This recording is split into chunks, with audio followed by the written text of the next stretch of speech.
Hi students, good evening. Welcome to Competitive Crack. കേൾക്കുന്നുണ്ടോ ഞാൻ പറയുന്നതൊക്കെ? ഓക്കെ ആണോ? കാണാൻ പറ്റുന്നുണ്ടോ എല്ലാവർക്കും?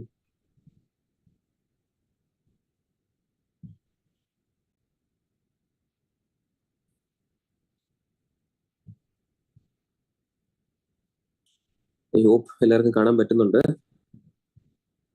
കേൾക്കുന്നുണ്ടല്ലോ അല്ലേ?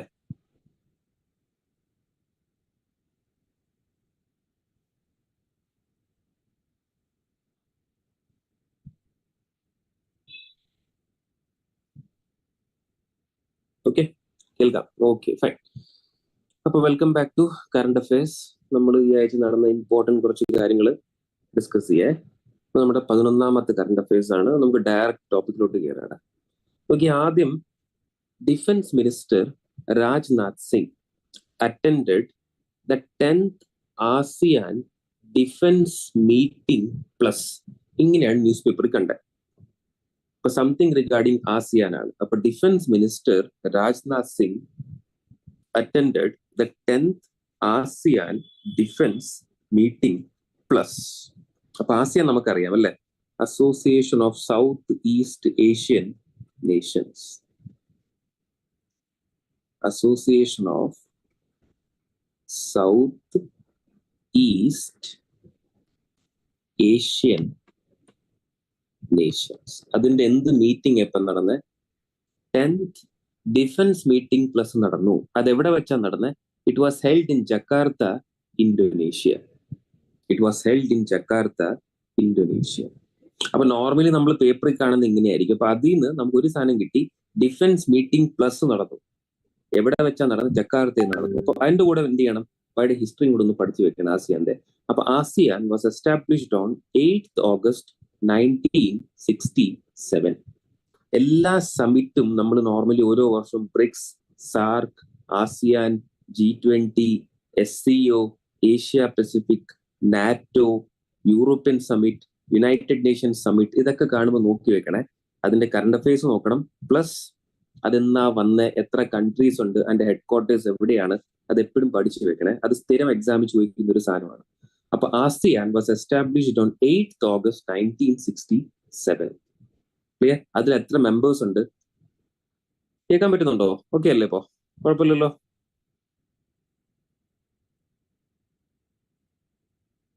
ഓക്കെ, അപ്പൊ 10 members in ASEAN. 10 members in ASEAN. ഏതൊക്കെയാണ് 10 മെമ്പേഴ്സ്?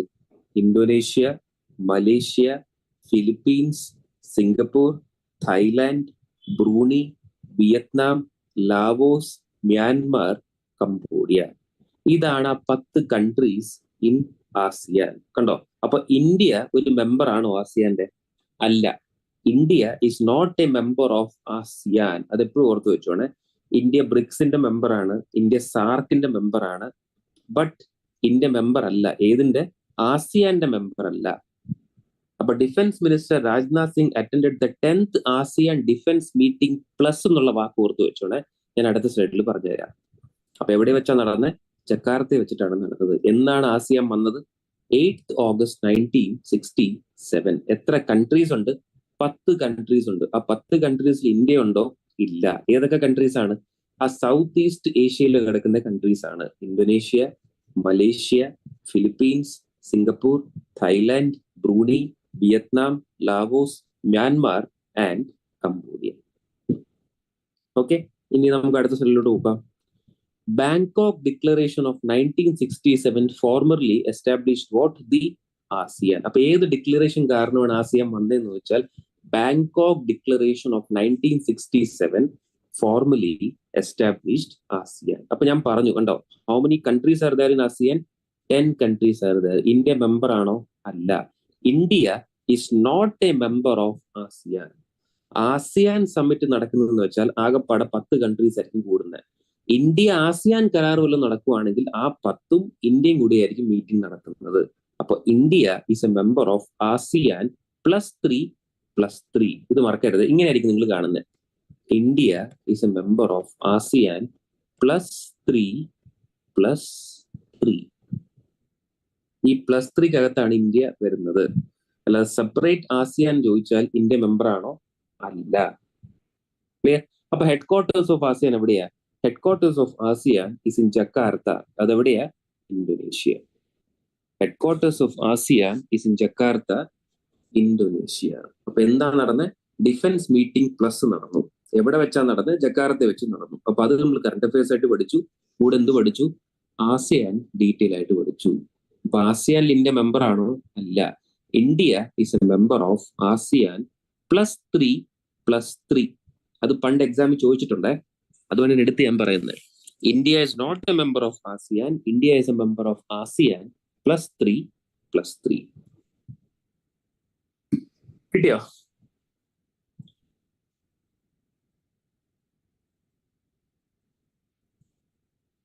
Okay, fine. അപ്പൊ ഒരു ടോപ്പിക്കായി കറണ്ട് അഫയേഴ്സിന്റെ. ഇനി അടുത്ത നോക്ക് എന്താണെന്ന്. The 14th edition of Indo US joint special military exercise നടന്നു. പേരെന്താ? വജ്രപ്രഹാർ. അതെവിടെ വെച്ചാ നടന്നത്? ഉംറോയി, മേഘാലയ. അപ്പൊ 14th edition of India US joint special force exercise known as Vajraprahar was held in Umroi, Meghalaya. ഇത് എന്ന് തൊട്ടാ തുടങ്ങിയ Vajraprahar? It was initiated in 2010 between Indian Army and US Army's Special Forces. It was initiated in 2007 between Indian Army and US Army's Special Forces. The exercise focuses on the exchange of what? Best practices and experiences with primary emphasis on joint mission planning and operational tactics. അതിനു വേണ്ടിയാണ് ഇതുപോലത്തെ military exercise conduct ചെയ്യുന്നത്. അപ്പൊ the exercise focuses on exchange of best practices and experiences with a primary emphasis on joint mission planning and operational tactics. അപ്പൊ recent ഒരു military exercise നടന്നു, അല്ലെങ്കിൽ army exercise നടന്നു. പേരെന്താ?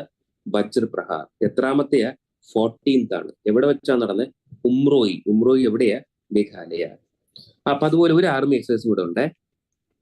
Army exercise between India and US. രണ്ടെണ്ണം ഉണ്ട്. ഒന്നേതാ? Vajraprahar. മറ്റേതാണ് Yudhabhyas.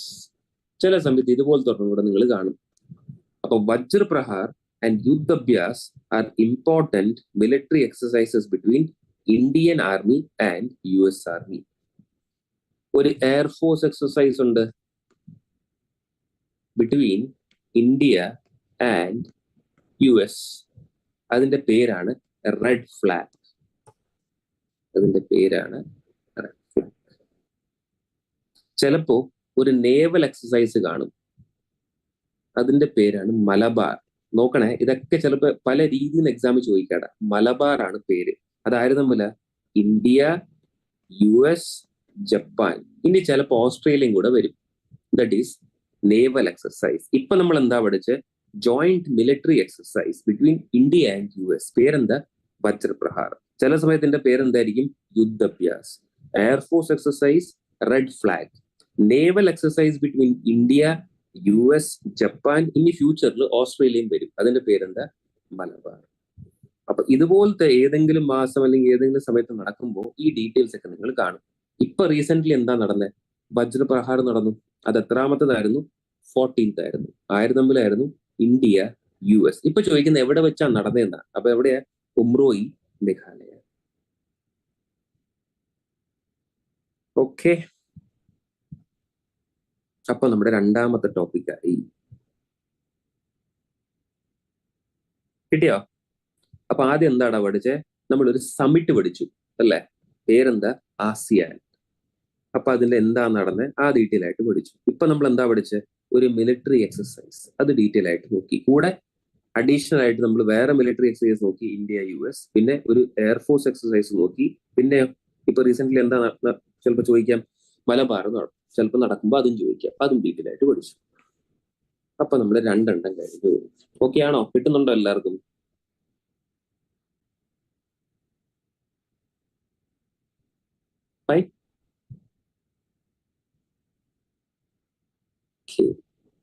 Questions നോക്കണേ. News പേപ്പറിൽ ചോദിക്കുന്ന ക്വസ്റ്റ്യൻസ് ഇന്ന് വേറെ ക്വസ്റ്റ്യൻസ് കിട്ടുന്നുണ്ടോ? അതിന്റെ ഹിസ്റ്ററി കണ്ടോ? ഹിസ്റ്ററി ഞാൻ പഠിപ്പിച്ചില്ല ഇതിനകത്ത്. ഇത് എന്ന് തൊട്ടാ തുടങ്ങിയേ? 2010. ബിക്കോസ് സ്റ്റേറ്റ്മെന്റ് ക്വസ്റ്റ്യൻസ് അങ്ങനെ വരത്തുള്ളൂ. ഈ റീസെന്റ് ഇത് നടന്നു, മണിപ്പൂരിൽ വെച്ച് നടന്നു. അത് തുടങ്ങിയത് 2010 ഏതൊക്കെ സ്റ്റേറ്റ്മെന്റ് ശരിയാണ്? 2010 സ്റ്റേറ്റ്മെന്റ് ശരിയാണ്, നമുക്കത് അറിയാം. ബട്ട് അത് നടന്നത് മണിപ്പൂരിൽ വെച്ചിട്ടാണോ? അല്ല. അതെവിടെ വെച്ചാ നടന്നത്? മേഘാലയ. അപ്പൊ ഇതുപോലത്തെ സ്റ്റേറ്റ്മെന്റ് ക്വസ്റ്റ്യൻസ് ആണ് നിങ്ങൾ പ്രതീക്ഷിക്കേണ്ടത്. പണ്ടത്തെ പോലെ ഡയറക്റ്റ് ക്വസ്റ്റ്യൻ അല്ല ചോദിക്കുന്നത്. ഒന്നെങ്കിൽ 2 സ്റ്റേറ്റ്മെന്റ് അല്ലെങ്കിൽ 3 സ്റ്റേറ്റ്മെന്റ്, ആ രീതിയിൽ എക്സാമിൽ ചോദിക്കാം. Okay, fine. അപ്പൊ നമുക്ക് അടുത്ത നോക്കാടാ. അടുത്ത എന്താ? ഇതിപ്പോഴും ന്യൂസിലുണ്ട് അല്ലെ? ഇന്നും വർക്ക് നടക്കുന്നേ ഉള്ളൂ, ഇനിയും ചിലപ്പോൾ പറയുന്നത് കുറച്ച് സമയം എടുക്കുമെന്നാണ്. അപ്പൊ എന്താ സംഭവം? 40 workers trapped in a tunnel collapse in Uttarakhand Uttarkashi. അപ്പോ ഒരു ടണൽ കൊലാപ്സ് ആയി അല്ലെ? അപ്പൊ പണിയെടുക്കുന്ന ആൾക്കാർക്ക് അവിടെ നിന്ന് പുറത്തിറങ്ങാൻ പറ്റിയിട്ടില്ല, അവരവിടെ സ്റ്റക്കാണ്. അപ്പൊ 40 workers trapped in a tunnel collapse in Uttarakhand Uttarkashi. അപ്പൊ ഉത്തരാഖണ്ഡിലാണ് നടന്നത്. It happened in the under construction Silkyara Barkot tunnel. അപ്പൊ ഏത് ടണലാണ്? ചിലപ്പോൾ അവർ ചോദിക്കാം. സിൽക്കിയാര ബർക്കോട്ട് ടണൽ അതെവിടെയാണ്? ഉത്തരാഖണ്ഡ്. എന്തുകൊണ്ട് ആൾക്കാർ സ്റ്റക്കായി പോയത്? Due to landslide that demolished its entrance. അപ്പൊ because of the landslide എന്തായി? എൻട്രൻസ് ഡെമോളിഷ് ആയി പോയി, ആൾക്കാർക്ക് പുറത്തിറങ്ങാൻ പറ്റുന്നില്ല. അപ്പൊ എമർജൻസി എക്സിറ്റ് അവിടെ ഉണ്ടാക്കിയോ? ഇല്ല. ചിലപ്പോൾ പ്ലാനിൽ കാണുമായിരിക്കും, but they didn't construct the emergency exit properly. അതുകൊണ്ട് എന്തായി കാണും? ആ 40 വർക്കേഴ്സ് ഒക്കെ ട്രാപ്പ് ആയി കിടക്കുന്നുണ്ട്. ഇന്നും നാളെയും ഒക്കെ നിങ്ങൾ ന്യൂസ് പേപ്പറിൽ ഇത് കാണും, അല്ലെങ്കിൽ ന്യൂസിൽ നിങ്ങൾ കാണുവേ. അപ്പൊ ഇതെന്താണ്? Silkyara Barkot tunnel will connect Yamunotri on the south end to Dharasu in the north end. അപ്പൊ ഇത് ഏത് സ്റ്റേറ്റിലാണ്? ഉത്തരാഖണ്ഡ്. ആ ടണലിന്റെ പേരെന്താ? സിൽക്കിയാര ബർക്കോട്ട് ടണൽ. എവിടെയാണ്? മോസ്റ്റ്ലി അപ്പൊ ഹിമാലയാസിലാണ് അല്ലെ? അപ്പൊ അവിടെ എമർജൻസി എക്സിറ്റ് ഒക്കെ ഉണ്ടാക്കിയിട്ട് വേണമായിരുന്നു തുടങ്ങേണ്ടത്. അപ്പൊ അത് നടന്നിട്ടില്ല. അപ്പൊ ഇതെവിടെയാ കണക്ട് ചെയ്യുന്നത്? Silkyara Barkot tunnel will connect Yamunotri on the south and to the Dharasu in the north end. ഇതൊക്കെ ആയിരിക്കും ചിലപ്പോൾ എക്സാമിൽ ചോദിക്കുന്നത്. ടണലിന്റെ പേരെന്താണ്? അല്ലെങ്കിൽ എവിടെയാ നടന്നതെന്നല്ല അവർ ചോദിക്കുന്നത്. ഈ ടണലിന്റെ പേരെന്താണ്? അത് സൗത്തിൽ എവിടെയാ കണക്ട് ചെയ്യുന്നത്? യമുനോത്രി ഓൺ ദ സൗത്ത്, ഉത്തരാഖണ്ഡിൽ. നോർത്തിൽ എവിടെയാ കണക്ട് ചെയ്യുന്നത്? This is how they are asking questions. Current അഫയേഴ്സിന് കറണ്ട് അഫയേഴ്സും ആവും, ടണലിനും ആവും. അപ്പൊ Silkyara Barkot tunnel will connect Yamunotri on the south and to Dharasu in the north end. ഇനി എന്താ പ്രശ്നം? It is a part of Chardham all weather road project. കണ്ടോ? അപ്പൊ ഓൾ വെദർ റോഡ് പ്രോജക്റ്റിനകത്ത് വരുന്ന ഒരു പ്രോജക്റ്റ് ആയിരുന്നു ഇത്. അതിപ്പോ സ്റ്റക്കായി കിടക്കുന്നുണ്ട്. ഇനി എന്തുകൊണ്ട് അവിടെ ഈ കൊലാപ്സ് വന്നത്? Tunnel is being built in an area comprising of limestone and other soft rocks. Tunnel is being built in an area comprising limestone and other soft rocks that have a tendency to collapse. കേട്ടോ? അപ്പൊ നല്ല മഴ പെയ്താൽ അല്ലെങ്കിൽ landslide ഉണ്ടായാൽ collapse ആവാൻ chance കൂടുതലാണ്. Because അവിടെ എന്ത് ടൈപ്പ് ഓഫ് സോയിലാ ഉള്ളത്? Soft rocks and limestone type of rocks ആണ് ഉള്ളത്. അപ്പൊ tunnel is been build in an area comprising limestone and other soft rocks that have a tendency to collapse. അപ്പൊ ഇതുപോലത്തെ ഒരു ക്വസ്റ്റ്യൻ കാണുമ്പോൾ, ഇതൊരു ജോഗ്രഫിക്കൽ ക്വസ്റ്റ്യൻ ആണ്. അത് പേപ്പറിൽ വരെ അല്ലെങ്കിൽ ന്യൂസിൽ കാണുമ്പോൾ അത് മാത്രം നോക്കി വെക്കരുത്. അത് എവിടെയാണ് കൺസ്ട്രക്ട് ചെയ്യുന്നത്? അതിന്റെ നോർത്ത് അല്ലെങ്കിൽ സൗത്ത് എൻഡ് എവിടെയാണ് കണക്ട് ചെയ്യുന്നത്? അവിടെ ഏത് ടൈപ്പ് ഓഫ് റോക്ക് ആണ് ഉള്ളത്? അത് പെട്ടെന്ന് കൊലാപ്സ് ആവാൻ ചാൻസ് ഉണ്ടോ? ഇതൊക്കെയാണ് നിങ്ങൾ പഠിക്കേണ്ടത്. ഓക്കെ, വെറുതെ മാത്രം ആ ന്യൂസ് നോക്കി വെക്കരുത്. അവിടെ നിന്ന് എങ്ങനെയൊക്കെ ക്വസ്റ്റ്യൻസ് വരാം, അതാണ് നമ്മൾ ഇപ്പോൾ ഡിസ്കസ് ചെയ്യുന്നത്. Tunnel is being built in an area comprising limestone and other soft rocks that have a tendency to collapse. അപ്പൊ എന്നോട്ടാ വജ്രപ്രഹാർ തുടങ്ങിയത് സാധനം? വർഷം ഓർക്കുന്നുണ്ടോ ആരെങ്കിലും? 2008 തൊട്ടാണോ? 2009 ആണോ? 2010 ആണോ? 2011 ആണോ? 2012 ആണോ? Initiated from which year onwards Vajraprahar? നോക്കട്ടെ, ഓർക്കുന്നുണ്ടോന്ന്.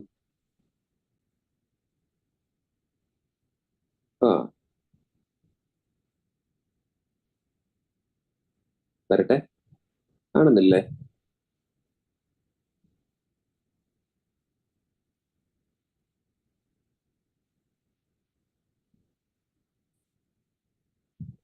From which year onwards? Initiated in which year? Vajraprahar.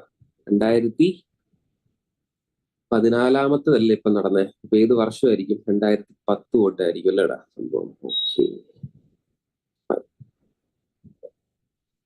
അപ്പൊ ഒരു ഇന്റർനാഷണൽ സമ്മിറ്റ് ആയി കണ്ടോ, ഒരു മിലിറ്ററി എക്സസൈസ് ആയി. ഇത് ശരിക്കും പറഞ്ഞ കറണ്ട് അഫയേഴ്സ് ആയിട്ടാണ്, ബട്ട് ഞാനത് എടുത്തത് ജോഗ്രഫി റിലേറ്റഡ് ആണ്. അപ്പൊ ആ രീതി നിങ്ങളൊന്ന് പഠിക്കണം. അപ്പൊ ഇനി എന്താ പ്രശ്നം പറയൂ, എവിടെയൊക്കെ പുതിയ കൺസ്ട്രക്ഷൻ വരുന്നുണ്ടോ ആ ടണലൊക്കെ ചിലപ്പോൾ എക്സാമിൽ ചോദിക്കാം. ഇനി എന്തായാലും എല്ലാ ടണലിനെയും പറ്റി ഒരു മീറ്റിങ്ങോ അല്ലെങ്കിൽ ഒരു ഇതൊക്കെ നടക്കാൻ ചാൻസ് ഉണ്ട് സംഭവം. അപ്പൊ ആ രീതിയിൽ ഒന്ന് നോക്കിയിട്ട് പോണേ. ഞാൻ എന്തായാലും നിങ്ങൾക്ക് എടുത്തു തരാം ഏതൊക്കെ ടണൽ ഉണ്ടെന്ന്, ബട്ട് ഇതും കൂടി ഡീറ്റെയിൽ ആയിട്ടൊന്ന് പഠിക്കണം. ഇനി അടുത്ത് നോക്കണം. അതാ ഇതൊരു സ്കീം പോലെ എടുത്താൽ മതി കേട്ടാ. President of India inaugurated Eklavya model residential school. അപ്പൊ പേരെന്താ? EMRSS. ആ ചെറിയ എസ് ആണ്. Eklavya model residential school. അപ്പൊ ഏകലവ്യ മോഡൽ റെസിഡൻഷ്യൽ സ്കൂൾ ആരാ ഇനോഗ്രേറ്റ് ചെയ്ത്? പ്രസിഡന്റ് ഓഫ് ഇന്ത്യ ആണ് ഇനോഗ്രേറ്റ് ചെയ്തത്. അപ്പോൾ it is started in the year 1997-98 to impart quality education to scheduled tribe children. കണ്ടോ, ആർക്ക് വേണ്ടിയ ഈ school? For scheduled tribe children in remote areas to enable them to avail opportunities in professional educational courses and get employment in various sectors. അപ്പൊ Eklavya model residential school is for which school children? For scheduled tribe children. In which area? In remote area. എന്തിനു വേണ്ടിയാണ്? അപ്പൊ professional education courses കൊടുക്കാനും പിന്നെ അത് വെച്ചിട്ട് അവർക്ക് employment generation അല്ലെങ്കിൽ വേരിയസ് സെക്ടറിൽ എംപ്ലോയ്മെന്റ് കൊടുക്കാനും വന്ന ഒരു സ്കൂളാണ് ഏകലവ്യ മോഡൽ റെസിഡൻഷ്യൽ സ്കൂൾ. ഇത് പണ്ട് എക്സാമിൽ ചോദിച്ചിട്ടുണ്ട്. റീസെന്റ് ഞാൻ നോക്കുമ്പോൾ ഒരു സ്കൂൾ ഇനോഗ്രേറ്റ് ചെയ്തു പ്രസിഡന്റ്. അപ്പൊ വീണ്ടും അത് എക്സാമിൽ ചോദിക്കാം. Specially for scheduled tribe children in remote areas to enable them to avail opportunities in professional education courses and get employment in various sector. ഇനി ഇതിൽ വേറെ വല്ലതും ചോദിക്കോ? Each school has a capacity of 480 students catering to students from class 6 to 12. അപ്പൊ capacity എത്ര വരെ ഉണ്ട്? 480 students വരെ വരാം ഫ്രം ക്ലാസ് 6 to 12.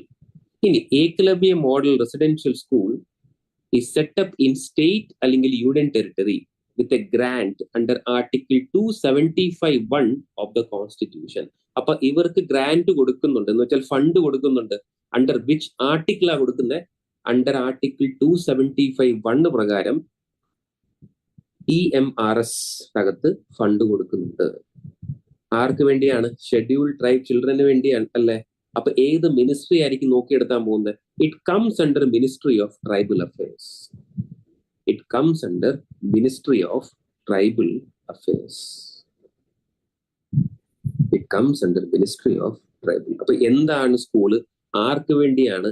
എന്താണ് പ്രൊവൈഡ് ചെയ്യുന്നത്? എത്രയാണ് കപ്പാസിറ്റി? ഏത് ക്ലാസ് തൊട്ട് ഏത് ക്ലാസ് വരെ ഉണ്ട്? ഇവർക്ക് കാശ് കൊടുക്കുന്നുണ്ടല്ലോ. ഗ്രാന്റ് ഇല്ലാതെ സ്കൂൾ നടത്താൻ പറ്റത്തില്ല. അത് ഏതെങ്കിലും ആർട്ടിക്കിളിന്റെ അകത്ത് പറഞ്ഞിട്ടുണ്ടോ? ഉണ്ട്. ആർട്ടിക്കിൾ 275(1) അകത്ത് പറഞ്ഞിട്ടുണ്ട് അല്ലെ? ഏത് മിനിസ്ട്രിയാണ് നോക്കി നടത്തുന്നത്? Tribal affairs. പിന്നെ ഒരു സാധനം കൂടെ ഉണ്ട്. ഇതുപോലത്തെ ഒരു സ്കൂൾ തുടങ്ങണമെങ്കിൽ മിനിമം 15 ഏക്കർ സ്ഥലം വേണമെന്ന് പറഞ്ഞിട്ടുണ്ട്. Minimum land required is 15 acres. 15 acres of land is required to start Eklavya model residential school.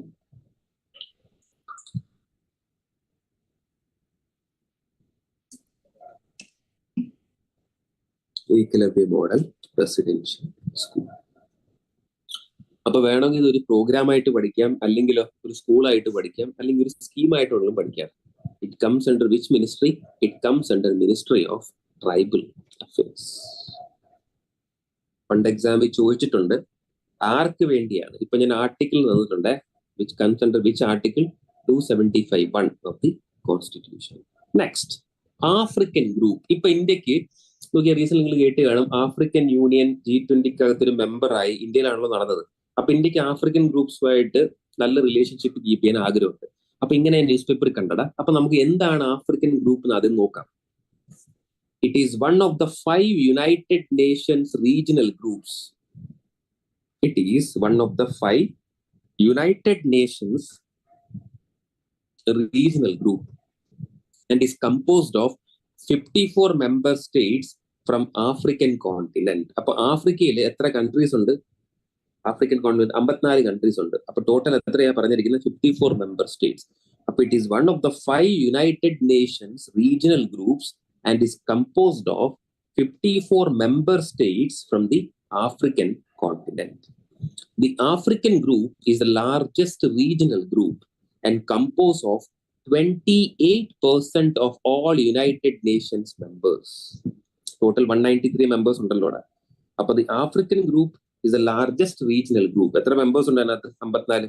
And composed of 28% of all United Nations members. ഇതെന്നാ ഫോം ചെയ്ത്? It was formed in the year 1964. എന്നാണ് ASEAN വന്നേ? ആർക്കെങ്കിലും പറയാൻ പറ്റൂടാ? ASEAN established in which year? 10 countries ഉണ്ട്, India member അല്ല. ASEAN വന്ന വർഷം എപ്പോഴാ? Anybody? ASEAN established in which year? നോക്കട്ടെ, ആരെങ്കിലും പറയുമെന്ന്.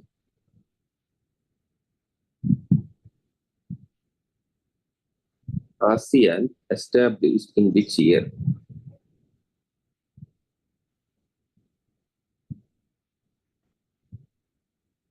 ഹെഡ്ക്വാർട്ടേഴ്സ് പഠിച്ചു അല്ലെ? ആസിയാനിൽ എത്ര കൺട്രീസ് പഠിച്ചു. എന്നാ വന്നേ ആസിയാൻ? ആർക്കെങ്കിലും പറയാൻ പറ്റുമോ? നോക്കട്ടെ. മതി, thank you. ASEAN established in 1967. Okay, fine, 1967. അപ്പൊ African group was established in 1964. എത്ര കൺട്രീസ് ഉണ്ട്? 54 ഉണ്ട്. ആ യുണൈറ്റഡ് നേഷൻ മെമ്പേഴ്സിൽ എത്ര ശതമാനമായിട്ട് വരും? 28% വരും. ഓക്കെ, അടുത്ത നോക്കാടാ. The group works to help allocate seats on United Nations bodies by nominating candidates from the region. അപ്പൊ എന്താണ് ഈ ഗ്രൂപ്പിന്റെ work? It helps or allocates seats on United Nation bodies by nominating candidates from the region. ശരിയാ. Thank you. Harida, Ishal, Monisha, thanks. The African group currently holds 3 seats on the Security Council. നമുക്കറിയാം 5 permanent members ഉണ്ടല്ലേ സംഭവം. അതിനകത്തില്ല, ബാക്കി ഇതിനകത്താണ് ഉള്ളത്. അപ്പൊ the African group currently holds 3 seats on the Security Council. All non-permanent members. ആ non-permanent മെമ്പേഴ്സിനകത്ത് 3 seat ആർക്കാ ഉള്ള? ആഫ്രിക്കൻ ഗ്രൂപ്പിലുണ്ട്. അപ്പൊ the members of the Security Council in the group are Gabon, Ghana, Mozambique. അപ്പൊ സെക്യൂരിറ്റി കൗൺസിലിന്റെ നോൺ പെർമനന്റ് മെമ്പേഴ്സ് ആയിട്ടുള്ള African ഗ്രൂപ്പിന്റെ countries ഏതൊക്കെയാണ്? Gabon, Ghana, Mozambique. Mozambique. അപ്പൊ ഇവരൊക്കെ ആയിട്ട് ഇന്ത്യക്ക് ഇപ്പൊ നല്ല റിലേഷൻഷിപ്പ് അല്ലെങ്കിൽ ബിസിനസ് ചെയ്യാൻ താല്പര്യമുണ്ട്. ആരുമായിട്ട്? Regarding African group. അതുകൊണ്ടാണ് ഞാൻ ഇപ്പൊ നിങ്ങൾക്ക് ഇതിനെപ്പറ്റി ഡീറ്റെയിൽ ആയിട്ട് തന്നത്. സാധനം നോക്കണേ. ഇവർക്ക് പെർമനന്റ് മെമ്പർഷിപ്പ് ഉണ്ടോ? ഇല്ല. നോൺ പെർമനന്റ് മെമ്പർഷിപ്പ് ഉണ്ട്. അതിൽ 3 എണ്ണത്തിനുണ്ട്. Gabon, Ghana, Mozambique in the security council. എന്നാ വന്ന് 1964. എത്ര കൺട്രീസ് ഉണ്ട്? 54 കൺട്രീസ് ഉണ്ട്. എന്താണ് ഇവരുടെ work? It help allocate seats on United Nations bodies by nominating candidates from the region. ഏതൊക്കെയാണ് ഇപ്പോൾ ഉള്ള members? Gabon, Ghana, Mozambique. This is something regarding African group. Next, നമ്മുടെ ലാസ്റ്റ് ടോപ്പിക് ആണെന്ന് റിഗാർഡിങ് ഇത് വീണ്ടും കാണാൻ തുടങ്ങിയിട്ടുണ്ട്. ഇപ്പൊ നിങ്ങൾ കോപ്പറേറ്റീവ് ബാങ്ക് എന്നൊക്കെ പറഞ്ഞ ന്യൂസ് പേപ്പറിൽ കാണും. അതുപോലെ RRB എന്ന് പറഞ്ഞ് കാണും, regional rural bank. This is very very important. ഈ ടോപ്പിക് ഓർത്ത് വെച്ചോണേ. നമ്മൾ ഇന്ന് അവസാനം പഠിക്കുന്ന ടോപ്പിക് വളരെ ഇമ്പോർട്ടൻറ്റ് ടോപ്പിക്കാണ്. പല വട്ടം പല രീതിയിൽ നിന്നും ക്വസ്റ്റ്യൻ ചോദിച്ചിട്ടുണ്ട്. ഇപ്പൊ റീജിയണൽ റൂറൽ ബാങ്ക് എന്ന് കാണുമ്പോൾ നിങ്ങൾക്ക് വേണമെങ്കിൽ ഓപ്ഷൻസ് ആയിട്ട് ഞാൻ പറയാം. കേരളത്തിൽ ഒരു ബാങ്ക് ഉണ്ട്, കേരള ഗ്രാമീൺ ബാങ്ക്. കേരള ഗ്രാമീൺ ബാങ്ക് കണ്ടോ?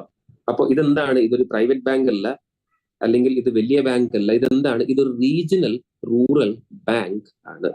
അപ്പൊ എന്താണ് റീജിയണൽ റൂറൽ ബാങ്ക്? എങ്ങനെയൊക്കെയാണ് ക്വസ്റ്റ്യൻസ് വരുന്നത്? നമുക്കത് ഡിസ്കസ് ചെയ്യാം. It was established on 2 October 1975. കണ്ടോ? അപ്പൊ ഇത് വന്നത് ശരിക്കും പറഞ്ഞാൽ 1975 47 തൊട്ടൊന്നും ഇല്ല ബാങ്ക്. അപ്പൊ റൂറൽ ആൾക്കാരെ സഹായിക്കാൻ വേണ്ടി ഒരു ബാങ്ക് വന്നു, അല്ലെങ്കിൽ ബാങ്ക് എസ്റ്റാബ്ലിഷ് ചെയ്തു. അങ്ങ് എപ്പോഴാ തുടങ്ങിയത്? 2 October 1975. എന്തിനു വേണ്ടിയാണ്? Its aim is to develop the rural economy അല്ലെങ്കിൽ rural economics. Clear? അപ്പോൾ റീജിയണൽ റൂറൽ ബാങ്ക് എസ്റ്റാബ്ലിഷ് ചെയ്തു 1975. നമുക്കറിയാം അന്നാരാ പ്രൈം മിനിസ്റ്റർ ഇന്ദിരാഗാന്ധി. എന്നാണ് ഗാന്ധി ജയന്തി തന്നെ തുടങ്ങിയത് സംഭവം. ഇനി ഏതെങ്കിലും ഒരു ബിഗ് ബാങ്ക് സഹായിക്കാതെ ഒരു റൂറൽ ബാങ്ക് തുടങ്ങാൻ പറ്റുമോ? പറ്റത്തില്ല.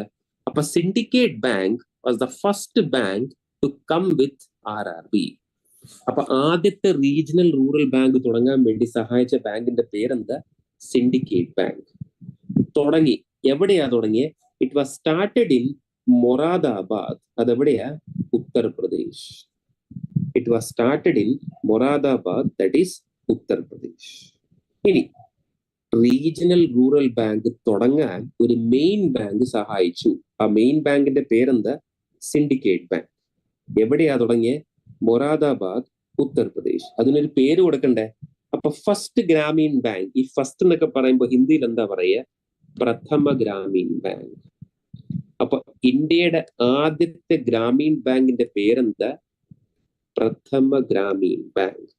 ആരാ സഹായിച്ചേ? സിൻഡിക്കേറ്റ് ബാങ്ക് ആണ് സഹായിച്ചത്. എവിടെയാ തുടങ്ങിയേ? മൊറാദാബാദിലാ തുടങ്ങിയേ. അതെവിടെയാ? ഉത്തർപ്രദേശ്. ഏത് വർഷമാ തുടങ്ങിയേ? 1975 തുടങ്ങിയത്. ഇതാണ് starting of regional rural bank. ഇനി ആരെങ്കിലും ഒന്നും പറയാതെ നമുക്ക് ഇതുപോലത്തെ ഒരു സാധനം തുടങ്ങാൻ പറ്റുമോ? അപ്പൊ ഏത് കമ്മിറ്റിയാണ് സജസ്റ്റ് ചെയ്തത് ഇന്ത്യക്ക് റീജിയണൽ റൂറൽ ബാങ്ക് പോലത്തെ ഒരു സെറ്റപ്പ് വേണം? അപ്പൊ RRB was set up on the recommendation of Narasimhan committee. ഈ പറഞ്ഞതൊക്കെ പല പല രീതിയിൽ എക്സാമിൽ ചോദിച്ചിട്ടുണ്ടാ. അപ്പൊ RRB was set up on the recommendation of which committee? Narasimhan committee. അപ്പൊ ഈ സ്ലൈഡ് ഒന്ന് വായിച്ച് കിട്ടിയോ? ഞാൻ പറഞ്ഞ ഈ പോയിന്റ്സ് RRBയുടെ ഓക്കെ ആണോ?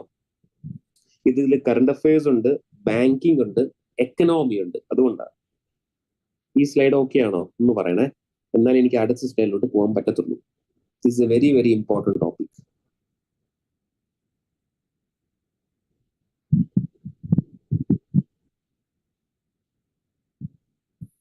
വന്നു, എന്തിനാ വന്നേ? ഒരു വലിയ ബാങ്ക് സഹായിച്ചു. എവിടെയാ തുടങ്ങിയേ?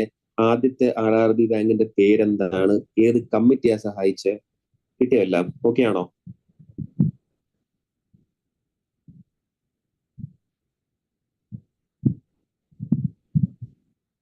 നിങ്ങൾ പഴയ ക്വസ്റ്റ്യൻ പേപ്പർ ഒക്കെ എടുത്ത് നോക്കണേ. ഇങ്ങനെയൊക്കെ തിരിച്ചും മറിച്ചും ചോദിച്ചിട്ടുണ്ട്. നോക്കി, ഇതുവരെ ഞാൻ ഇവിടുത്തെ കാശിനെ പറ്റി ഒന്നും പറഞ്ഞിട്ടില്ലടാ. ഒരു ബാങ്ക് സഹായിച്ചു, തുടങ്ങി, പുതിയ ബാങ്കിന്റെ പേര് വന്നു. ഇത് ആര് പറഞ്ഞിട്ടാ വന്നേന്ന് പറഞ്ഞു. ഇനി അടുത്ത സ്ലൈഡ് നോക്കാം നമുക്ക്. ഇതാ, Indira Gandhi was the prime minister. ശരിയാണ്, 1975.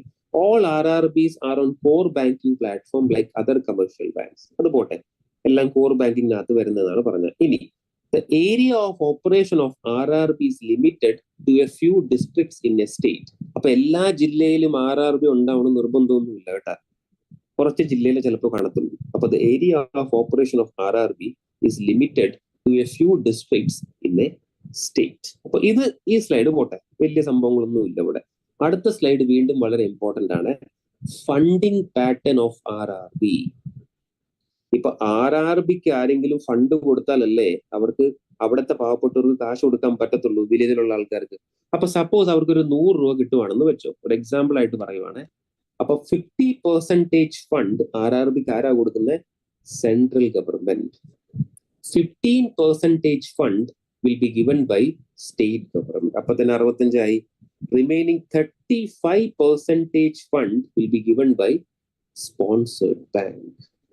അപ്പൊ 50% ഫണ്ട് ആരാ കൊടുക്കുന്നത്? Central government. 15% ആരാ കൊടുക്കുന്നത്? State government. RRBക്കാണ്. ബാക്കി 35% ഫണ്ട് ആരാ കൊടുക്കുന്നത്?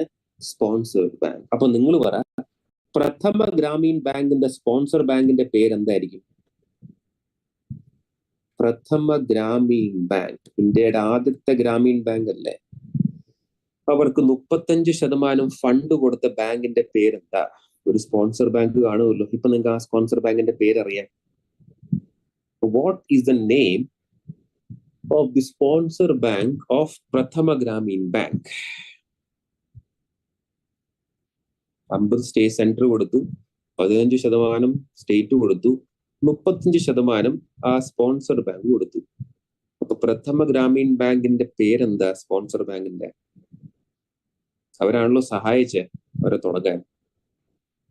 അതാണ് സിൻഡിക്കേറ്റ് ബാങ്ക് അല്ലെ? മതി, കുഴപ്പമില്ല. അപ്പൊ Syndicate bank is the sponsor of Prathama Gramin bank. ഇനി നിങ്ങൾ നോക്കണേ, കേരളത്തില് കേരള ഗ്രാമീൺ ബാങ്ക് ഉണ്ട് അല്ലെ? കേരള ഗ്രാമീൺ ബാങ്കിനും ഒരു സ്പോൺസർ കാണുമല്ലോ. Canara bank is the sponsor of Kerala Gramin bank. Canara bank is the sponsor of Kerala Gramin bank. അപ്പോ കേരള ഗ്രാമീൺ ബാങ്കിന് 35% ഫണ്ട് ആരാ കൊടുക്കുന്നത്? കാനറ ബാങ്ക് ആണ് കൊടുക്കുന്നത്. അപ്പൊ ഈ നമ്പർ ആലോചിച്ച് വെച്ചോണേ. 50% വന്നിട്ട് സെൻട്രൽ ഗവൺമെന്റ്, 15% വന്നിട്ട് സ്റ്റേറ്റ് ഗവൺമെന്റ്, 35% വന്നിട്ട് സ്പോൺസർ ബാങ്ക്. അതിൽ പ്രഥമ ഗ്രാമീൺ ബാങ്കിന്റെ സ്പോൺസർ ആരാണെന്ന് ചോദിച്ചാൽ സിൻഡിക്കേറ്റ് ബാങ്ക്. കേരള ഗ്രാമീൺ ബാങ്കിന്റെ സ്പോൺസർ ആരെന്ന് ചോദിച്ചാൽ കാനറ ബാങ്ക്. അപ്പൊ എന്നാ വന്ന്, എവിടെയാ വന്ന്, ആരാ സഹായിച്ച്, ഏത് കമ്മിറ്റിയാ പറഞ്ഞ് അല്ലെ? അന്ന് ആരായിരുന്നു പ്രൈം മിനിസ്റ്റർ? 75 തുടങ്ങുമ്പോൾ എങ്ങനെയാണ് ഫണ്ടിങ് പാറ്റേൺ, അതുവരെ നമ്മൾ ഡിസ്കസ് ചെയ്തു. Now the last slide. The RRB has allowed to maintain SLR then commercial bank. SLR എന്ന് പറഞ്ഞാൽ സ്റ്റാറ്റ്യൂട്ടറി ലിക്വിഡിറ്റി റേഷ്യോ ആണ്. ഞാൻ നിങ്ങൾക്ക് അടുത്ത ആഴ്ച പറഞ്ഞു തരാം. എന്ന് വെച്ചാൽ RBI കുറച്ച് എന്താ പറയാ, മോണിറ്ററി പോളിസിക്കകത്ത് വരുന്ന ഒരു സാധനമാണ്. അപ്പൊ RBI has allowed the RRB to maintain a lower level of SLR than commercial banks. ഇനി നോക്ക്, ഏത് കമ്മിറ്റിയാണ് സജസ്റ്റ് ചെയ്തത് RRBക്ക് വേണ്ടി ചോദിച്ചു? നമുക്കറിയാം അത് ഏതാ പേര്? Narasimhan committee. But Vyas committee എന്താ പറഞ്ഞ? Amalgamation of RRB took place in 2013. അപ്പൊ കുറെ RRB എന്ത് ചെയ്ത് കാണും? മെർജ് ചെയ്ത് കാണും അല്ലെ? ഇത്ര RRB വേണ്ട, കുറെയൊക്കെ നമുക്ക് മെർജ് ചെയ്യാം. അതാണ് ഇത്. Under Vyas Committee, amalgamation of RRB took place in 2013. അപ്പൊ ഇപ്പൊ എത്ര RRB ബാങ്ക്സ് ഉണ്ട്? Currently there are 43 RRB banks in India. 43 regional rural banks ഉണ്ട്. എല്ലാ സ്റ്റേറ്റിലും ഉണ്ടോ? ഇല്ല. എക്സെപ്റ്റ് സിക്കിം ആൻഡ് ഗോവ, ബാക്കി എല്ലാ സ്റ്റേറ്റിലും റീജിയണൽ റൂറൽ ബാങ്ക് ഉണ്ട്. അപ്പൊ all states in India have RRB except Sikkim and Goa. All states in India have regional rural bank except Sikkim and Goa. ഇതാണ് regional rural bank. ഇനി who is a regulator of bank? നമ്മൾ കേട്ട് കാണും. Bank ആരാ regulate ചെയ്യുന്നത്? RBI അല്ലെ? Stock market ആരാ regulate ചെയ്യുന്നത്? നമുക്കറിയാം, സെബി. അപ്പൊ who is the regulator of RRB? Regional rural bank ആരാണ് റെഗുലേറ്റ് ചെയ്യുന്നത്? അതാരാ ചെയ്യുന്നത്? NABARD is the regulator of RRB. That is national bank for agriculture and rural development is the regulator of RRB. അപ്പൊ RRBയുടെ headquarters എവിടെയാണെന്ന് വെച്ചാൽ എവിടെയായിരിക്കും നിങ്ങൾ പറയുന്നത്? അതാണ് മൊറാദാബാദ്. അവിടെയാണല്ലോ ആദ്യത്തെ RRB വന്നത്. അപ്പൊ RRBയുടെ ഹെഡ്ക്വാർട്ടേഴ്സ് എവിടെയാ? മൊറാദാബാദ്. നബാർഡിന്റെ ഹെഡ്ക്വാർട്ടേഴ്സ് എവിടെയാ? മുംബൈ. ആസിയാന്റെ ഹെഡ്ക്വാർട്ടേഴ്സ് എവിടെയാ നമ്മൾ പഠിച്ചത്? ജക്കാർത്ത. അപ്പൊ ലാസ്റ്റ് ടോപ്പിക്, ഇത് വളരെ വളരെ ഇമ്പോർട്ടന്റ് ടോപ്പിക് ആണ്. പേരെന്താ? Regional rural bank. എന്നാ വന്നേ? 1975 2 ഒക്ടോബർ. ഏത് കമ്മിറ്റി പറഞ്ഞിട്ടാ വന്നേ? നരസിംഹൻ കമ്മിറ്റി. ഏത് ബാങ്ക് ആദ്യം തുടങ്ങിയത്? Syndicate bank. എവിടെയാ തുടങ്ങിയ?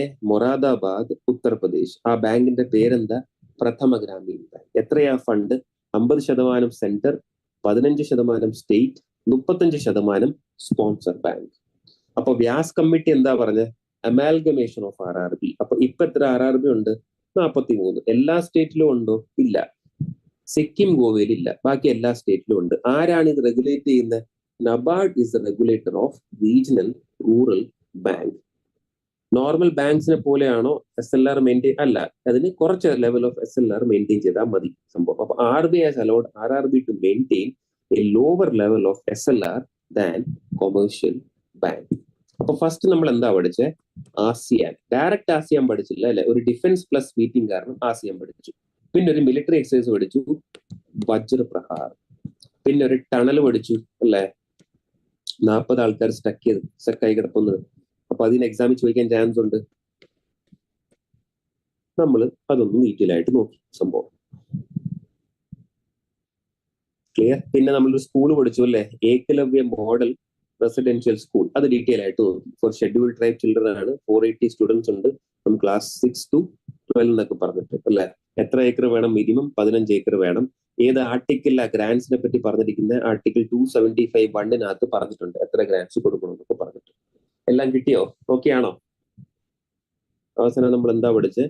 ഡീറ്റെയിൽ ആയിട്ട് നമ്മൾ എന്ത് പഠിച്ചു? റീജിയണൽ റൂറൽ ബാങ്ക് ഡിസ്കസ് ചെയ്തു. ക്ലിയർ? ഇതിനിടയ്ക്ക് നമ്മൾ ഒരു സാധനം കൂടെ പഠിച്ചു. എന്താണ്? That is called African group. Okay, അപ്പൊ അടുത്ത ടോപ്പിക്സുമായിട്ട് നമുക്ക് അടുത്ത സാറ്റർഡേ കാണാം. എല്ലാവരും ടേക്ക് കെയർ.